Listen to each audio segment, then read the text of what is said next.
Here's what we're making today. Kia ora e te whānau. So today we're just going to make some little pieces of ephemera, to put in our pockets. Just little bits and pieces that are a bit more crafty than old receipts and stuff, which will also be in there interspersed. But yeah, so I have some very old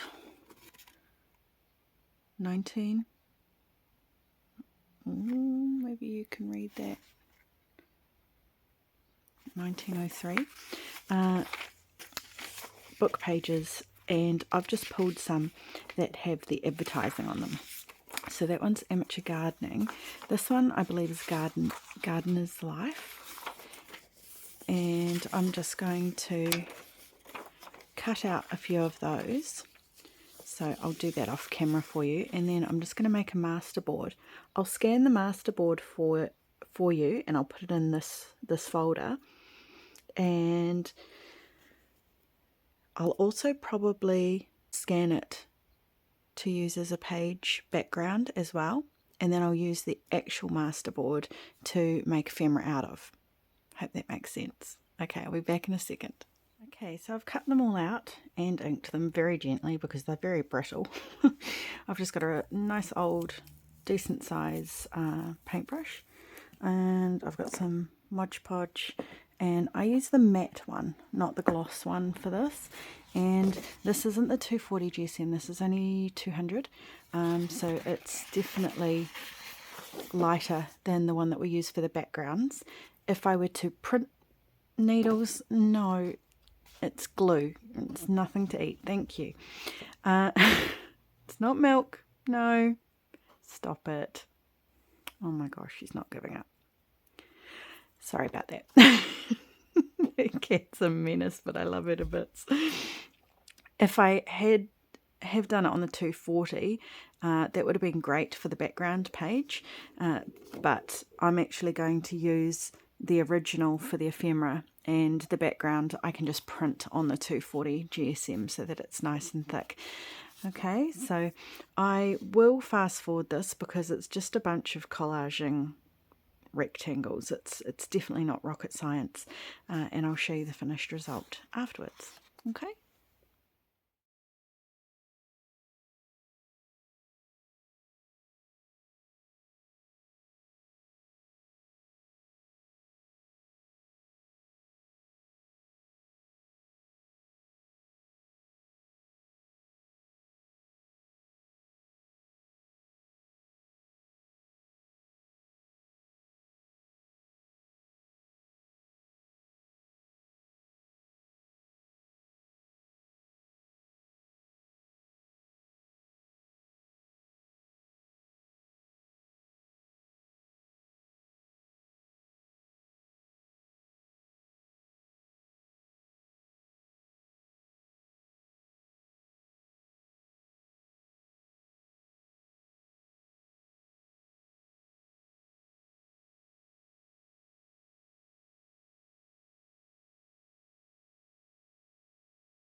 So I'm just going to do the final layer on the top of the advertising just to seal it in a little bit, because it's still going to be quite brittle when we bend the paper, but this should give it a layer of protection. So I've got a nice soft brush this time so that I can Make sure that there's no heavy brush strokes visible in the Mod Podge.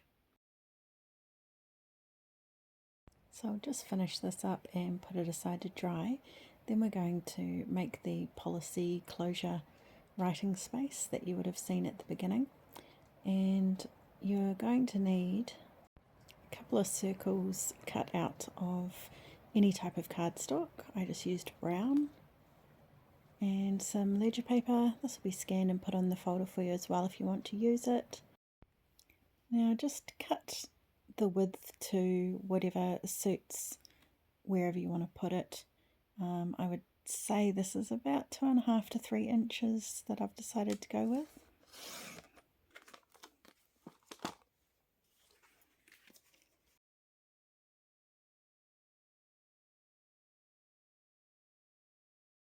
Give it a quick ink around the edges if you want to, and then just fold it up to your desired size. I have not measured this whatsoever, and I'm going to fold the top piece down right flush to where the last piece meets.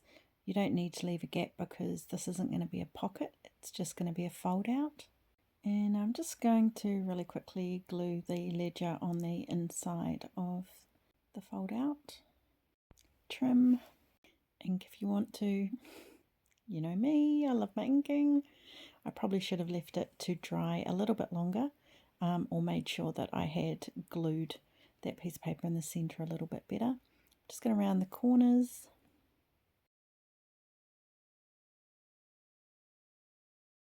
Just mark out by eye where you want to place these. I never measure anything. I'm going to hold them there with these, I believe they're called metal rivets if you're looking for them. Or they're used for leather quite often. I just like how they've got a flat back, and you could use a brad, but then I would have to cover the back of the brad, and with these you don't need to. So just click them in. They can come undone if you don't give them a bit of a pinch with some pliers. So I always just give them a pinch, and you'll actually hear and feel it click down. But yeah, it just leaves a lovely, nice flat back that I don't really need to cover because I don't mind the look of the flat circle. Do the same to the bottom. Again, just by eye, because my circle in the middle of that brown circle was also by eye and it's not perfect. And these little discs slip around a little bit anyway, which makes them look a little bit uneven at times. Can't get my hole punch in here, so my only option really is to use my awl to create a hole. And then same thing again, pop it on, give it a pinch with some pliers. And then we're going to need to put the string on. I just like using just this type of string, just really plain rustic string for this. I just got a whole roll of it from an op shop, and I'm just going to tie one knot normal, which is going to be very hard for you to see, and then I'm going to tie another top on top of it.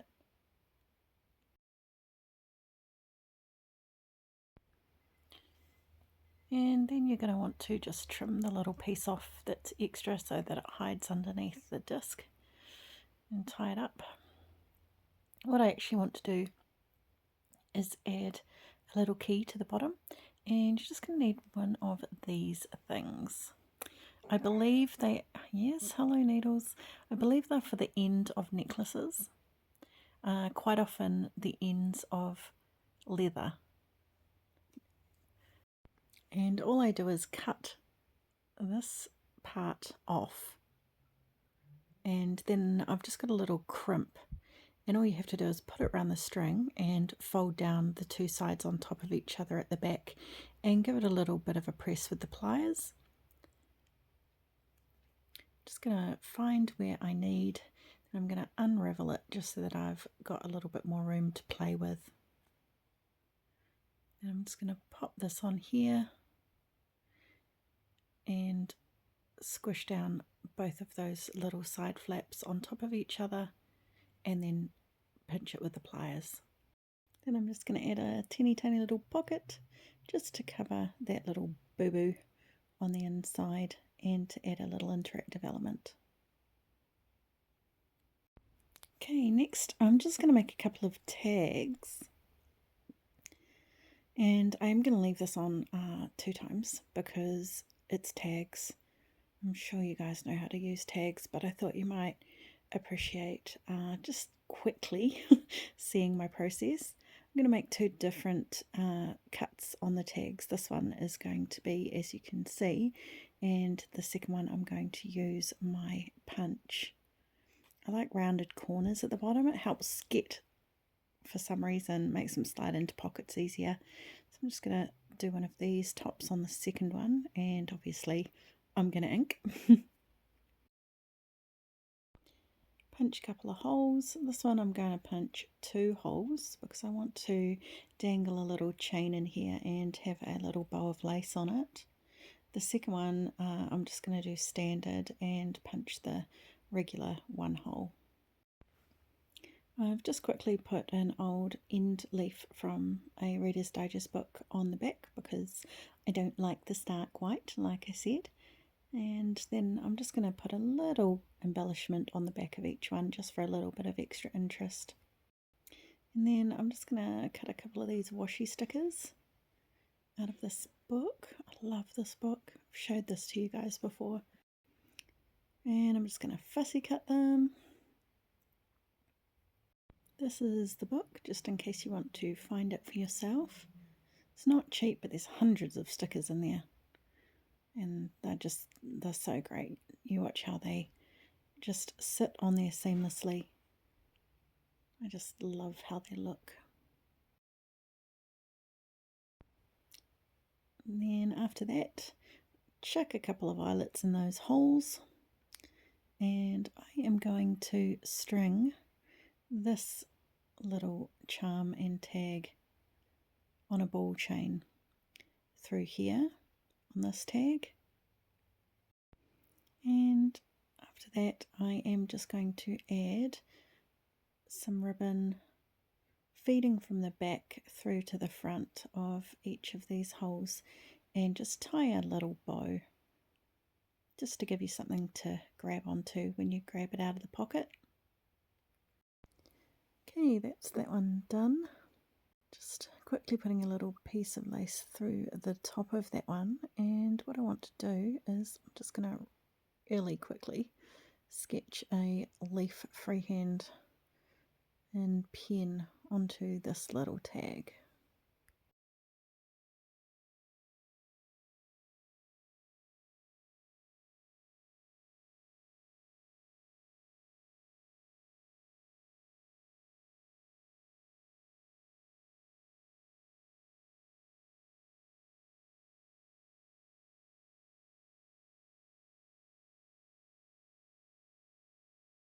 And I'll make a quick little pocket for it to sit in, just for a little bit of something of interest on the front of this tag, but keeping it quite flat. Sorry I'm not leaving all the sketching noises and cutting noises in, but I really just, it was a day where I wanted to be in my craft space and have the TV going in the background. That's just how I work. Some people work with music. I work with the TV on. It's just quite relaxing for me to have some noise going in the background. And I can't obviously film that and let the noise go on in the background, so I've just had to mute it for the times and the parts where I'm not talking. So I just got a little piece of music paper. I've just doubled it and glued it together, and I'm just going to fold it around the edges so that it fits this little tag perfectly, the little sketch. You know me, indecisive. I've just decided I want to pop a little bit of crochet trim onto the top of this one just to make it a little softer and to add a little bit of texture.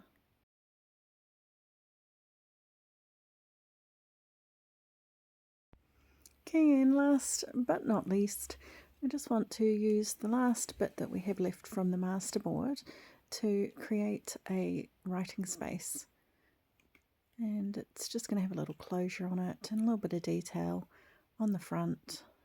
Because of the orientation of this advertising, I've decided to go with a landscape format.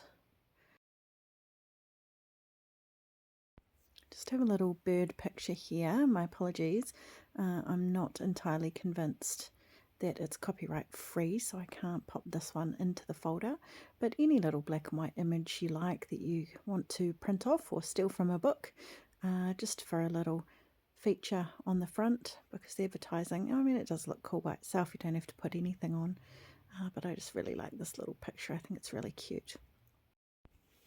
Stick it on the front, center it as much as I can by eye. And I want to put a little bit of lace to the left and the right. Again, any of these things, you can do it how you want. If you saw how it looked without the bird on it and you liked it, leave it like that. If you saw how it looks just with the bird on it, you could leave it like that. Or if you like the addition of the lace, you can pop it on like I did. So one side I'm going to put lace, and on the other side I'm going to put some crochet. I didn't want it to be exactly matching.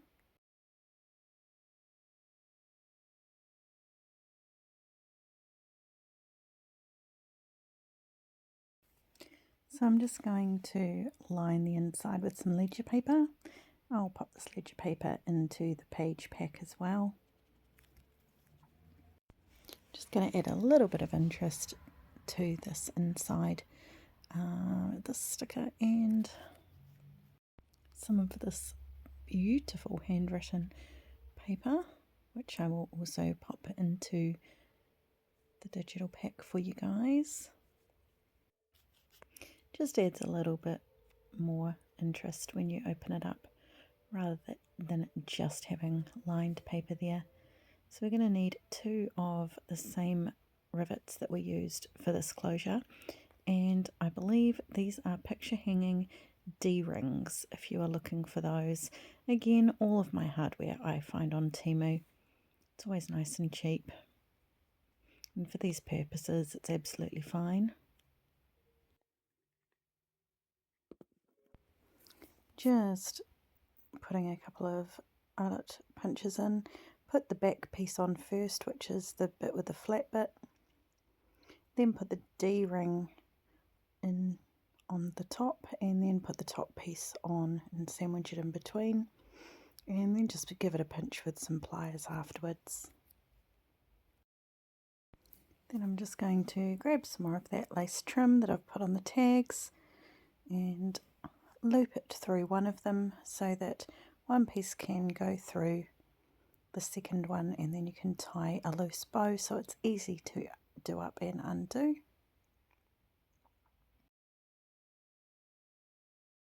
And that's our 4th piece finished. So we made 1, 2, 3, 4 pieces today. I hope you had lots of fun making these along with me if you were, or even just watching. You don't have to do them exactly the same as me, you do them however you want to do them. But thank you for being with me and watching anyway. So until next time, happy crafting. Mā te wā.